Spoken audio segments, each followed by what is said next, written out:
अस्सलाम वालेकुम। अच्छा सब्सक्राइबर्स, डियर हमारे जो सब्सक्राइबर्स हैं, मैं एक चीज़ बता दूं कि मैंने आपको जो पिछला लेक्चर दिया है इस पे हमारा जो एडवर्ब का चला है, तो उसमें एक बात थी फास्ट और फास्टली की जो मैंने बताई थी। तो पहले उसको क्लैरिफाई कर देते हैं कि what is the difference between fast and fastly. इधर there is a word fastly exist in English grammar और नॉट। तो सबसे पहले ये है कि ये वाली जो पार्ट है, ये वाला पार्ट टू जो है, ये फाइनल पार्ट हो गया एडवर्ब का। तो जो भी हमारे सुनने वाले हैं वो लाजमी इसको गौर से सुनिएगा। इसमें कुछ चीज़ें आपको कॉम्प्लिकेट करेंगी। इधर हमने जो चीज़ें सीखनी है ना, वो अगर आपने एक बार समझ ली, उसका कॉन्सेप्ट समझ लिया, तो एडवर्ब का चैप्टर कंप्लीट हो जाएगा और आपको एडवर्ब के रिलेटेड जो चीज़ें हैं ना वो कभी नहीं भूलेंगी। ठीक है। तो चैनल पर जो नए लोग हैं वो सबसे पहले सब्सक्राइब कर लें चैनल को और बेल आइकन लाजमी दबा दें। और वीडियो अच्छी लगे तो शेयर कीजिएगा, ठीक है, लाइक कीजिएगा। तो चलें बढ़ते हैं आगे। हमारा जो कॉन्सेप्ट है वो है फास्ट और फास्टली का। हम फ़र्क समझेंगे फ़ास्ट और फास्टली के दरमियान। लेकिन मैं आपको एक चीज़ बता दूं कि फ़ास्टली जैसा कोई भी लफ्ज़ नहीं होता इंग्लिश ग्रामर में। फास्टली जैसा कोई भी लफ्ज़ इंग्लिश ग्रामर में नहीं होता। ठीक है।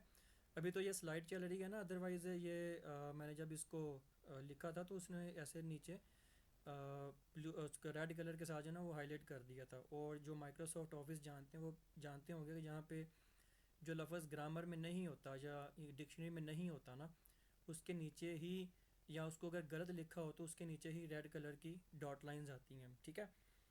तो मैंने कहा कि फास्टली जैसा कोई भी लफ्ज़ होता ही नहीं ग्रामर में, सिर्फ फास्ट ही होता है, सिर्फ फास्ट ही होता है, जो कि एडवर्ब भी है। ये फास्ट जो है ना, ये एट अ टाइम एडवर्ब भी है और एट अ टाइम एडजेक्टिव भी है। ये चीज़ भी याद रखनी है आपने। अगर एडजेक्टिव है तो नाउन को बताएगा। ठीक है।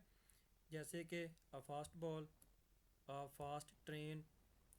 अगर मैंने कहा एडजेक्टिव है ना, तो ये अपनी खसूसियत बताएगा जो है मैंने पढ़ा हुआ है। तो ये नाउन को बताएगा। ऐसे ही है ना, एडजेक्टिव नाउन को ही क्वालिफाई करता है ना। तो इसी तरह अगर एडवर्ब है तो वर्ब को बताएगा। जैसे ये देखें, बोल्ट रन्स फास्ट। अब ये वाला जो बोल्ट है ना, ये क्रिकेटर है, उसकी बात हो रही है। ठीक है। बोल्ट रन्स फास्ट, या दूसरा है the train is running fast. तो मैंने कहा कि अगर फास्ट, सबसे पहले मैंने बात की कि फास्टली जैसा कोई लफ्ज़ नहीं होता। यहाँ पर भी आप इसको लिखा देखो, वो गलत है। ठीक है। जो लफ्ज़ एग्जिस्ट करता है वो फास्ट है सिर्फ। तो फास्ट जो है वो एट अ टाइम एडवर्ब भी है और एट अ टाइम एडजेक्टिव भी है। ठीक है। और एडजेक्टिव है तो वो नाउन को बताएगा, ये मैंने एग्जांपल भी लिख दी है। और अगर एडवर्ब है तो वो आपको पता ही है, जो अभी हम एडवर्ब का चैप्टर पढ़ रहे हैं, कि वो वर्ब को बताएगा। जैसे यहाँ पे रन्स है और यहाँ पे रनिंग है। ठीक है। आई होप सो ये वाला कॉन्सेप्ट आपको समझ आ गया होगा कि what is the difference between fast and fastly. ठीक है। यानी किसी फ़िक्रे को बनाते वक्त हम फास्टली इस्तेमाल करेंगे ही नहीं। और यहाँ पर कहीं अगर आपने लिखा देखे तो समझ जाए कि वो गलत है, आपने उसको करेक्ट करना है। नेक्स्ट आ जाएं। नेक्स्ट हमारी जो एडवर्ब, हम एडवर्ब चैप्टर पढ़ रहे थे ना, तो अब उसकी जो नेक्स्ट टाइप है ना वो है कि हमने, मुझे पहले ये बताएं कि आपके सामने तो फ़िक्रे आ रहे हैं। He will go to Shimla on next Friday और he will go to Shimla on Friday next. अब मुझे बताएं इसमें से ठीक कौन है, कौन सा वाला है, गलत कौन सा वाला है। तो जो पहले वाला है ना, ये वाला, ये आपका गलत है, ये वाला आपका ठीक है। यही चीज़ हमने सीखनी है कि आगे ऑन नेक्स्ट फ्राइडे क्यों गलत है और ऑन फ्राइडे नेक्स्ट क्यों ठीक है। ठीक है। ये वाला कॉन्सेप्ट अभी हम सीखेंगे। ये वाला हमने सीखना है, इसको कहते हैं adverb plus some preposition. Adverb and some preposition, यानी इसमें एडवर्ब के साथ कुछ प्रेपोजिशन का यूज़ होता है। उसके उसके कॉन्टेक्स्ट में हमने ये चीज़ समझनी है। जब कभी भी आपको नेक्स्ट या लास्ट नज़र आए, नेक्स्ट या लास्ट नज़र आए, ये आपके सामने आ गई है स्क्रीन पे।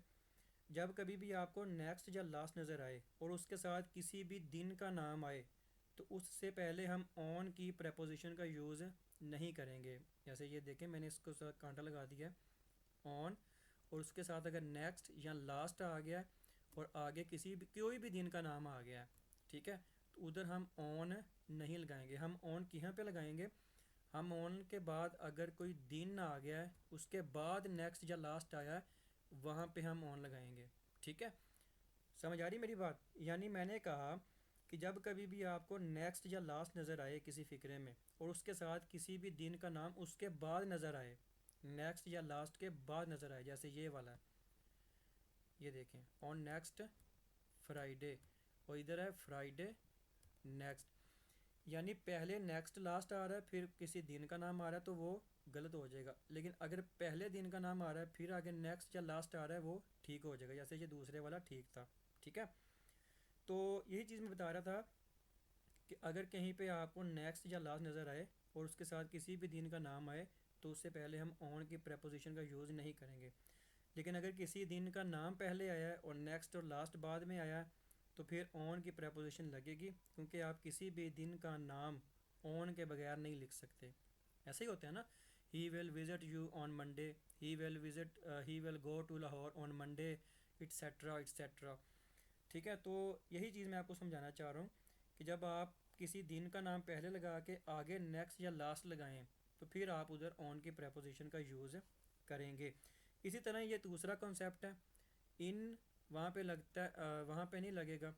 जैसे ये मिसाल के तौर पे नेक्स्ट है या लास्ट है, उसके बाद आगे कोई वीक या मंथ या ईयर आ जाए, तो वहाँ पर इन नहीं लगेगा। ठीक है, वहाँ पर क्या नहीं लगेगा? इन नहीं लगेगा। यानी अगर नेक्स्ट या लास्ट के बाद कोई भी हफ्ता, महीना या साल भी आए, तो फिर भी प्रपोजिशन यूज़ नहीं होगी। ठीक है, जैसे मिसाल के तौर पर ये एक एग्जांपल देखो, हाँ mother went to Lahore on last Friday. अब मुझे बताओ, ये वाला कॉन्सेप्ट जो मैंने आपको समझाया है और ये वाली जो बातें मैंने आपको समझाई हैं, उसके पर्सपेक्टिव में आप मुझे बताओ कि ये वाला फ़िक्रा ठीक है? मैंने आपको बताया था कि अगर कहीं पे नेक्स्ट या लास्ट कोई भी एक पहले आ जाए, उसके बाद दिन का नाम आए, जैसे ये देखो, वहाँ पर हम उसको ऑन नहीं लगाएंगे। ठीक है, और अगर कहीं पे ऑन आया है उसके बाद आगे दिन आया है, पहले कोई दिन का नाम आया है फिर आगे नेक्स्ट या लास्ट आया है, तो वो हमारा ठीक होगा। क्यों भी ऐसे ही मैंने कहा है ना, तो इसमें से ऑन हटेगा, ये वाला her mother went to Lahore, on हट जाएगा, तो ये बन जाएगा her mother went to Lahore last Friday, her mother went to Lahore last Friday. ठीक है, नेक्स्ट देखो, she will go to visit Shimla Pahari in Lahore on next Wednesday. अब मुझे बताओ, ये वाला ठीक है? मैंने कहा कि she will go to visit, ठीक है, या आप गो टू छोड़ भी दें, शी विल विज़िट शिमला पहाड़ी। शिमला पहाड़ी ये लाहौर वाले जानते हैं, शिमला पहाड़ी जो काफ़ी मतलब एक फेमस प्लेस है लाहौर में। तो शी विल विज़िट या she will go to visit Shimla Pahari, या कोई भी जगह का नाम है, ठीक है, इन लाहौर ऑन नेक्स्ट वेंसडे। अब ये ऊपर वाले कॉन्सेप्ट सामने रखते हुए आप इसमें आप मुझे बताओ कि कौन सी गलती है, कौन सी हमने इधर चीज़ हटानी है। तो इधर भी हमने ऑन ही हटाना है, क्योंकि हमने पढ़ा है कि ऑन के बाद अगर दिन का नाम आ रहा है और उसके बाद नेक्स्ट या लास्ट आ रहा है, फिर हम ऑन यूज़ करेंगे। लेकिन अगर ऑन के बाद नेक्स्ट या लास्ट में से कोई भी एक आ रहा है, आगे दिन का नाम आ रहा है, तो हम उधर ऑन यूज़ नहीं करेंगे, ना हम उधर इन यूज़ करेंगे, बल्कि उधर से हम ऑन यूज़ करेंगे ही नहीं। तो she will go to visit Shimla Pahari in Lahore next Wednesday, बस इसकी प्रोनाउंसिएशन भी ठीक कर लें, ये वेडनेसडे नहीं होता, ये होता है वेंसडे। वेंसडे, ये डी जो है ये साइलेंट रह जाएगा, और एस जो है जी जैसी साउंड देगा। ठीक है, ये हम सीधा पढ़ेंगे वेंसडे, वेंसडे, वेडनेसडे नहीं होता। ठीक है, कई जगह पे वेंसडे बोलते हैं, वेडनेसडे बोल जाते हैं, लेकिन मोस्टली जो हम प्रोनाउंसिएशन को यूज़ करते हैं वो वेंसडे होती है, वेंसडे। ठीक है, जैसे जनवरी होता है नॉट जनवरी, इस तरह फेबररी होता है नॉट फरवरी। ठीक है, तो इस तरह हम लोग मई बोलते हैं, मई नहीं होता, इट इज़ मे। ठीक है, तो ये प्रोनाउंसिएशंस होती हैं, मैंने कहा साथ में आपको ये भी बता दूं। तो यहाँ तक क्लियर है? चलो आगे बढ़ते हैं। अगला जो हमारा कॉन्सेप्ट है ना, वो है डबल नेगेटिव वाला। इसका मतलब होता है कि अगर आपको दो नेगेटिव फ़िक्रात, यानी दो ऐसे फ़िक्रात जिसमें नॉट का ज़िक्र हो, वो नेगेटिव वाले होते हैं, ऐसे ही होता है ना। तो अगर आपको दो नेगेटिव फ़िक्रात साथ साथ नज़र आएँ तो वो साथ में यूज़ नहीं होते हैं, यानी दोनों के एक फ़िक्रे में दो बार कभी भी नॉट यूज़ नहीं होगा। अब मान लो कोई लफ्ज़ आपके सामने लिखा हुआ है और आपको पता ही नहीं वो अपने आप में नेगेटिव है, और साथ ही उसके साथ आगे नॉट भी लिखा हुआ है, तो अब नॉट को कैसे हटाओगे? ठीक है, मैंने ये देखिए कॉन्सेप्ट लिख भी दिया है कि we can not use not with these words कौन से हैं? ये वाले वर्ड्स हैं, आपके सामने आ रहे हैं। डिनाई है, प्रिवेंट है, प्रोहिबिट है, फॉरबिड है, हार्डली, रेयरली, स्कारसली। ये पीछे भी मैंने एक वीडियो बनाई थी, उसमें भी मैंने इनके नाम लिए थे, आपको याद हो अगर। तो मैंने एक आपको कहा था कि ये एडवर्ब चैप्टर से भी रिलेट करते हैं, तो मैं जब एडवर्ब वाला चैप्टर आएगा ना फिर उधर मैं आपको बताऊंगा। तो ये वही बातें हैं, यानी ये वाले जो वर्ड है ना, सिंपल बात ये कहने की मकसद है कि ये वाले जो वर्ड्स हैं ये अपने आप में नेगेटिव ही होते हैं।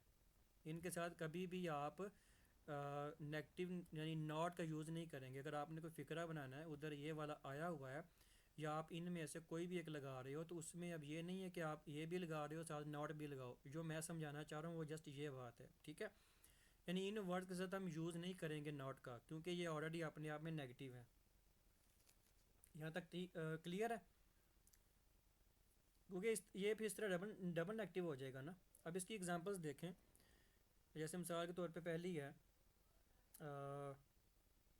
ही denied that he had not called him, और मैंने कहा कि ही denied that he had called him. ठीक है, यानी ये वाला गलत है, ये वाला ठीक है। अब मुझे बताओ ऊपर वाला गलत क्यों है? मैंने अभी आपको ये कॉन्सेप्ट समझाया है कि ये वाले वर्ड्स ये लिख लें बेशक, ठीक है, ये वाले वर्ड्स यहाँ भी आपको मिले हैं। अब आप कहोगे कि इधर तो डिनाइड लिखा हुआ है, यानी बात समझाने का मतलब है ये डिनाइड की, ये जो डिनाइड है, ये डिनाई की सेकंड फॉर्म लगा लें, थर्ड फॉर्म लगा लें, एक ही है। ठीक है, सेकंड भी डिनाइड ही है, थर्ड भी डिनाइड ही है, तो ये इसकी है फॉर्म। यानी उसने इनकार किया। डिनाइड का मतलब होता है किसी चीज़ से मुकर जाना, इनकार कर देना।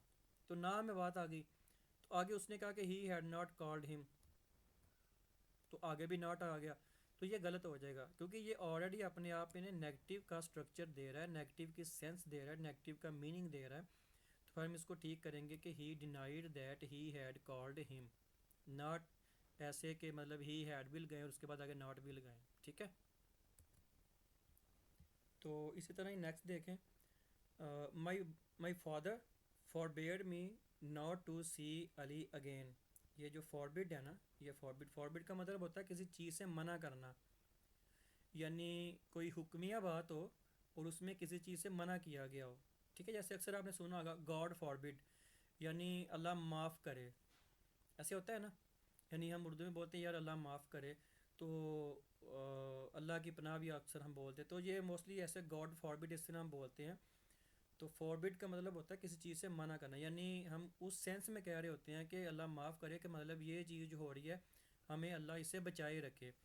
तो बचाने की बात हो रही है, रोकने की बात हो रही है कि अल्लाह हमें इससे रोके रखे। ठीक है, तो my father, his father, her father, कोई भी आप यूज़ कर सकते हो फिक्रा, लेकिन आगे अब फॉरबेड आ गया, तो फॉरबेड के आगे नॉट नहीं आएगा, यानी मेरे बाप ने मुझे मना किया कि वो मैं अली को, सी का मतलब देखना नहीं है, अब यहाँ पे ही सी का मतलब मिलना भी है। ठीक है, कि मैं अली से ना मिलूँ। तो अब इसको ठीक हमने कैसे करना है कि my father forbade me to see Ali again, forbade me to see Ali again. ठीक है, ये ऐसे बन जाएगा। बस ये नेक्स्ट देखो, ये एक आ गया अनलेस। हमने इधर एक लफ्ज़ पढ़ा था अनटिल। ठीक है, तो ये अनलेस जो होता है ना, ये भी अपने आप में नेगेटिव ही होता है। ये तो मैंने कुछ लिखे हैं, और ये तो आपको पता ही है, ये बोथ और लेस्ट वाला तो हम पीछे पढ़ के भी गए हैं, अगर आप लोगों को याद हो।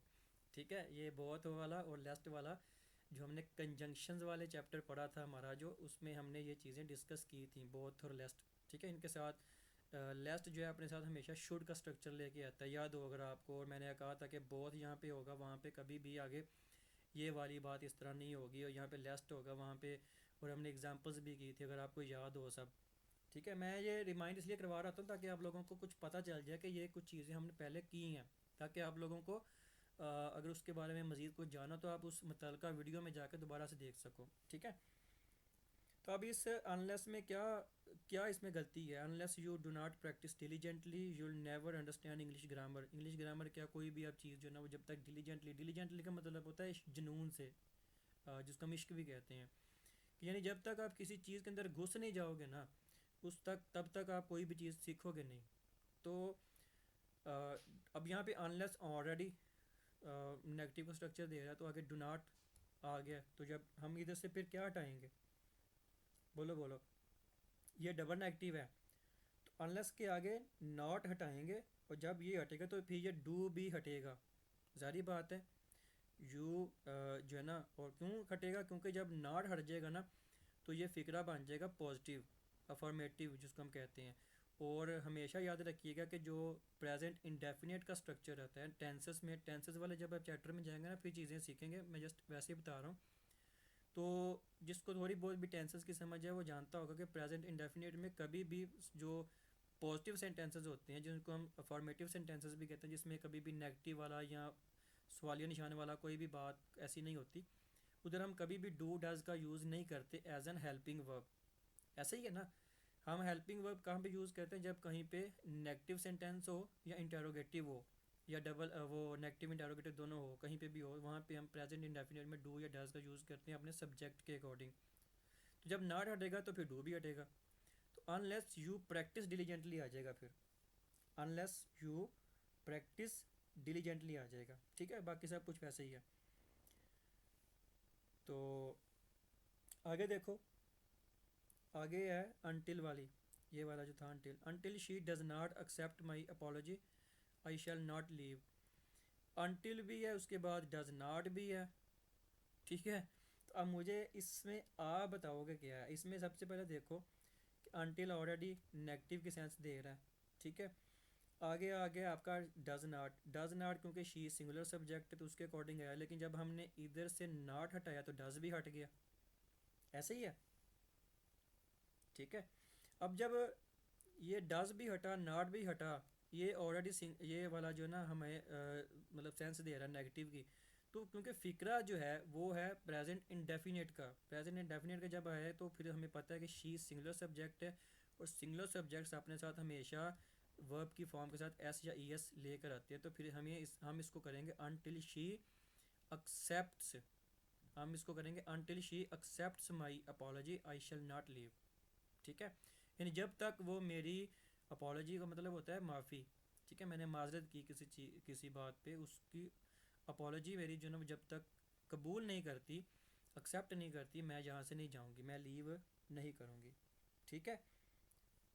अच्छा अब ये बोथ वाला देखो, ठीक है, ये बोथ वाला देखोगे ये नेगेटिव कैसे है, आप लोगों को समझोगे कि यार ये ऊपर वाला तो चलो समझ आते भी हैं, बोथ कैसे नेगेटिव है।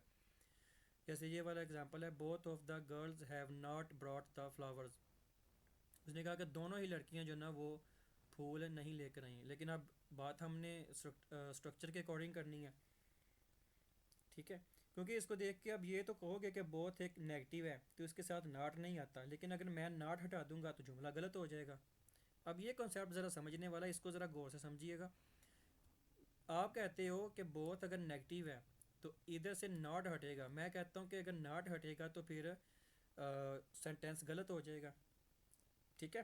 क्योंकि इसका मतलब जो है ना वो कोई और बन जाएगा कि दोनों ही लड़कियां फूल लेकर, वैसे तो मतलब इसका ये बनता है ना कि दोनों लड़कियां फूल लेकर नहीं आई, तो अगर नॉट ही हटा दिया तो मतलब कुछ और बन जाएगा।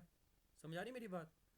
तो इसी को समझाना है, इसी को ज़रा आपने गौर से समझना है, क्योंकि पहले वाले जो फिक्रात थे उसमें तो नाट हटाने से फिक्रा ठीक बन रहा था, इधर नाट हटाने से गलत हो गया। तो अब इसी को समझते हैं। पहले तो ये समझेंगे कि बोथ के साथ नॉट आता क्यों है। मैंने कहा पहले ये समझेंगे कि बोथ ये वाला जो है इसके साथ नॉट आता क्यों है, ठीक है। गौर से समझिएगा, नोट्स बनाते जाइएगा लाजमी, ठीक है। नहीं तो फिर वीडियो बार बार आपको उसकी रिवाइंड करके फिर चलानी पड़ेगी, देखनी पड़ेगी कॉन्सेप्ट्स को। अच्छा, क्योंकि बोथ और नॉट के लिए हम एक ही लफ्ज़ लिख सकते हैं और वो होता है neither, N E I T H E R, neither वाला या नीदर जिसको जिस तरह भी बोलते हैं। मैंने कहा कि बोथ और नॉट के लिए हम एक ही लफ्ज़ लिख सकते हैं और वो है नाइदर, क्योंकि नाइदर का मतलब होता है इन दोनों में से कोई भी नहीं। तो इसलिए बोथ के साथ नॉट नहीं बल्कि नेदर या नाइदर आता है। तो अब होगा नेदर ऑफ गर्ल्स, ये बोथ हटेगा, ठीक है। और इसकी जगह पे आ जाएगा नेदर, NEITHER। ठीक है, अभी वो माउस नहीं है मेरे पास, मैं लैपटॉप पे ज़रा इसको रिकॉर्ड कर रहा हूँ, तो इस वजह से ज़रा लिखा नहीं जा रहा। तो मैंने कहा बहुत हटेगा, नीदर आ जाएगा। नीदर का मतलब क्या होता है कि दोनों में से कोई भी नहीं। तो जब नीदर ऑफ गर्ल्स आएगा तो फिर इधर से हैव भी हटेगा, ठीक है, हैव भी हटेगा, क्योंकि अब नीदर आप ये वाला स्ट्रक्चर आपको पता है कि ये हमेशा अपने साथ सिंगुलर से जो ना वो हेल्पिंग वर्ब लेके आता है सिंगुलर के अकॉर्डिंग। तो हैज़ आ जाएगा, ठीक है। Neither of the girls has, आगे नॉट भी हट जाएगा। Neither of the girls has brought the flowers. अब समझ आई मेरी बात? क्योंकि नीदर ऑफ, ईच ऑफ, इधर ऑफ, ये मतलब प्लूरल होते हैं, यानी ये देखने में प्लूरल लगते हैं, लेकिन ये हमेशा सिंगुलर सब्जेक्ट होते हैं। सिंगुलर सब्जेक्ट होते हैं क्योंकि दोनों में से किसी एक की बात हो रही होती है। दोनों में से कोई एक बात कर रहा होता है, किसी एक के बारे में बात हो रही होती है, उस तरह का स्ट्रक्चर हमने फिर हेल्पिंग वर्ब के लिए यूज़ करना होता है। वैसे तो अगर आप देखोगे तो आपको लगेगा कि जैसे दोनों की बात हो रही है, जैसे either of, each of, neither of etcetera. तो आई होप सो यहाँ तक ये वाली बातें आपको क्लियर हो गई होंगी। अब आगे बढ़ते हैं।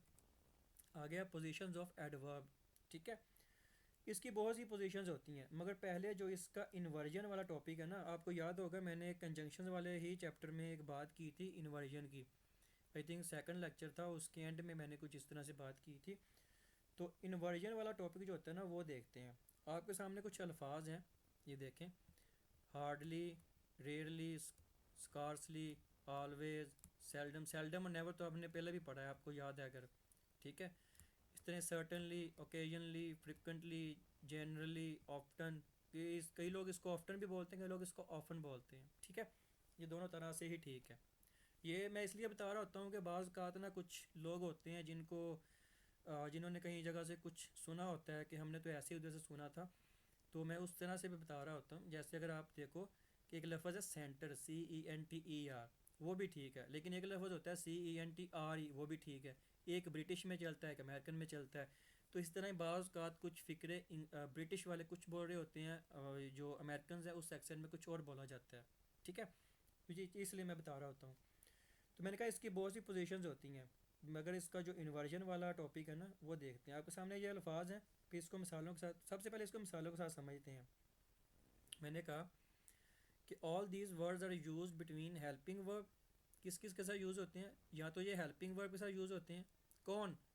ये वाले वर्ड्स। ये वाले वर्ड्स भी याद रखिएगा नेगेटिव सेंस से देते हैं। अगर आपको याद हो वो सेल्डम और नेवर वाला हमने पीछे पढ़ा था जब, तो ये इनका जब हम इन्वर्जन बनाएंगे ना, मैं उस इन्वर्जन की बात कर रहा हूँ कि यहाँ तो ये हेल्पिंग वर्ब और मेन वर्ब के दरमियान में लगेंगे, या मेन वर्ब के पहले लगेंगे, या मेन वर्ब के पहले लगेंगे, या हेल्पिंग वर्ब और मेन वर्ब यानी सेंटेंस का जो हेल्पिंग वर्ब और मेन वर्ब है उसके दरमियान में लगेंगे, उसके बीचों बीच लगेंगे, ठीक है। सबसे पहले हम मिसाल के तौर पे I will miss you certainly. I तो हो गया आपका सब्जेक्ट, ये हो गया आपका मतलब हेल्पिंग वर्ब। तो अब आगे देखें, हमें तो पता था कि हेल्पिंग वर्ब और मेन वर्ब, अब इधर तो मेन वर्ब कोई है ही नहीं, तो इस तरह से आई सब्जेक्ट बना, विल हेल्पिंग वर्ब बनी, सर्टेनली जो है ना वो इसमें से आया, यानी इन्वर्जन लेके, इन्वर्जन वाली जो बात है, और मिस आ गया आपका ये मेन वर्ब, ठीक है, और आगे ये आ गया। तो मतलब मेन वर्ब और हेल्पिंग वर्ब के दरमियान में ये आ गया, तो ये वाला फिक्रा जो है ना वो ठीक हो गया, ठीक है। अच्छा, इसके बाद ना हम इन्वर्जन की तरफ ही बढ़ते हैं, क्योंकि इस तरह ये लेक्चर भी लंबा हो जाएगा। तो हम इन्वर्जन की तरफ बढ़ते हैं, उसमें ये चीज़ आएगी, ये वाली। तो इसलिए मैंने ये पहले बताई है आपको, ताकि आपको आगे समझने में आसानी हो। जैसे she goes to college hardly, she hardly goes to college, ठीक है। क्योंकि ये देखें हार्डली आ गया, हार्डली हमने इधर लिखा हुआ है, ये देखें हार्डली लिखा हुआ है। तो हमने पढ़ा था कि या तो मेन वर्ब उससे पहले आए, या हेल्पिंग वर्ब और मेन वर्ब के दरमियान में आए। तो इधर ये देखें जस्ट एक ही वर्ब है और वो है मेन वर्ब, और उसके पहले ये आ गया है, तो इसका मतलब है ये वाला ठीक है, ये वाला गलत है, ठीक है। इन्वर्जन पहले इसकी बेस सीखते हैं, ठीक है। पहले इसकी बेस सीखते हैं, ये फ़िक्रा बाद में समझते हैं। और इसको सीखने के लिए पहले ये पता होना चाहिए कि ये बना कहाँ से है। तो ये एक लफ्ज़ होता है इन्वर्ट, INVERT, इन्वर्ट, ठीक है, इससे बना है। इसका मतलब होता है उल्टा। इसका मतलब क्या होता है? उल्टा, उल्टा होता है। जैसे कि मैंने कहा 2/3, ठीक है, 2/3, ठीक है। तो अब इसका जो इन्वर्स है वो क्या होगा? वो होगा 3/2। 3/2 ही होगा ना, उसका उलट 3/2 ही होगा।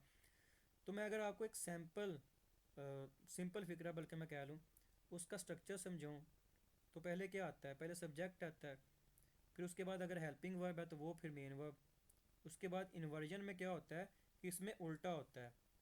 उल्टा क्या होता है मैं आपको आगे बताता हूँ। ये देखो, ये इन्वर्जन जो है ना, ये उल्टा होता है। इसमें सबसे पहले एडवर्ब आता है, फिर हेल्पिंग वर्ब, फिर सब्जेक्ट, फिर मेन वर्ब, ठीक है। यानी इन्वर्जन में ये साथ साथ लिखते जाइएगा, ये मैथ के कुलियों की तरह होते हैं। ये ऐसे आपको ज़बानी अगर कहो ना मैं याद कर लूँ, तो ये छोटी छोटी चीज़ें होती हैं, बाद में कंफ्यूज भी कर देती हैं बाज़ दफ़ा का बाज़ जगहों पे। तो इसलिए इनको, इनका स्ट्रक्चर लाजमी लिख लीजिएगा। जैसे मिसाल के तौर पे मैंने कहा कि I have never gone there, I have never gone there. और एक है never have I gone there, ठीक है। तो अब इसमें देखो इंटेरोगेटिव में स्ट्रक्चर उल्टा होता है। इंटेरोगेटिव में स्ट्रक्चर उल्टा होता है ना, वैसे इसमें भी होता है। इंटेरोगेटिव में क्या होता है वो आप लोगों को बताने की मुझे ज़रूरत नहीं है वैसे, क्योंकि मुझे नहीं लगता कि ये इतना कोई टफ है या इतना कोई रॉकेट साइंस, सॉरी वो कोई हार्ड नट टू क्रैक है कि वो समझ ना आए। तो इसमें पहले एडवर्ब हेल्पिंग वर्ब आएगा, ठीक है। यानी मैं अगर आपको यहाँ पे सिंपली वर्ड्स में समझाऊँ तो उसको समझना है। ये वाला कॉन्सेप्ट इसलिए मैं इस पर ज़्यादा टाइम लगा रहा हूँ, क्योंकि ये वाला समझ लिया ना तो सब कुछ समझ आ जाएगा। मैंने कहा I have never gone there, दूसरा है never have I gone there. Simple structure में सब्जेक्ट पहले, फिर हेल्पिंग वर्ब अगर वो है वो पहले, फिर उसके बाद मेन वर्ब वगैरह होता है। लेकिन इन्वर्जन में क्या होता है कि पहले एडवर्ब आता है, फिर हेल्पिंग वर्ब आती है, फिर सब्जेक्ट आता है, फिर मेन वर्ब आती है, ठीक है। तो जैसे इंटेरोगेटिव में स्ट्रक्चर उल्टा होता है ना, वैसे ही इसमें भी उल्टा ही होता है। इसमें पहले एडवर्ब, फिर हेल्पिंग वर्ब, फिर आगे सब कुछ जो जो भी मतलब फिक्रा होता है। जैसे ये वाला है, आई हैव नेवर गॉन में देखो कि नेवर अपनी जगह पर है या नहीं है। जो भी हम पीछे पढ़ा है कि हमने पढ़ा था कि हेल्पिंग वर्ब और मेन वर्ब के दरमियान में हो या मेन वर्ब से पहले हो। यानी या तो एडवर्ब अपनी जगह पर होता है या फिक्रे के शुरू में होता है। जगह अपनी कौन सी होती है इसकी? वो होती है हेल्पिंग वर्ब और मेन वर्ब। हेल्पिंग वर्ब और मेन वर्ब के दरमियान, या वो फिक्रे के शुरू में होता है। तो वो अपने साथ इन्वर्जन, अगर वो फिक्रे के शुरू में हो तो वो अपने साथ इन्वर्जन लेकर आता है। और इन्वर्जन का मतलब होता है हेल्पिंग वर्ब का पहले आना, सब्जेक्ट का उसके बाद आना। तो इस तरह ये हो गया never have I gone there, यहाँ पे ये पहले आ गया। उसके बाद ये आपका हमने पढ़ा था कि हेल्पिंग वर्ब आ गया। उसके बाद ये देखें आई सब्जेक्ट आ गया। उसके बाद आपकी ये मेन वर्ब आ गई, बाकी फिर आगे वो आ गया, ठीक है। तो यहाँ तक क्लियर है? आई होप सो यहाँ तक आपको क्लियर हो गया होगा। मैंने कहा जैसे इंटेरोगेटिव में स्ट्रक्चर उल्टा होता है, वैसे ही इसका भी स्ट्रक्चर उल्टा ही चलेगा। She has seldom eaten chick, seldom has she eaten chicken, ठीक है। अब देखो सेल्डम है, ठीक है। अब ये है इसकी हेल्पिंग वर्ब हैज़ जो है, और ये है इसकी ईटन मेन वर्ब, उसके दरमियान में है, मतलब ठीक है। अब ये इन्वर्जन लेकर आएगा, तो इन्वर्जन का मतलब होता है कि जो सेल्डम पहले आएगा, फिर उसके बाद हेल्पिंग वर्ब आएगा। हेल्पिंग वर्ब फिक्रे के टेंस के अकॉर्डिंग आएगा। तो ये हेल्पिंग वर्ब आ गया। उसके बाद हमें पता है सब्जेक्ट आना चाहिए, फिर सब्जेक्ट आ गया। फिर उसके बाद हमें पता है मेन वर्ब आना चाहिए, फिर मेन वर्ब आ गया, बाकी फिर वो ऑब्जेक्ट आ गया जो भी है, ठीक है। तो आई होप सो ये आपको क्लियर हो गया होगा।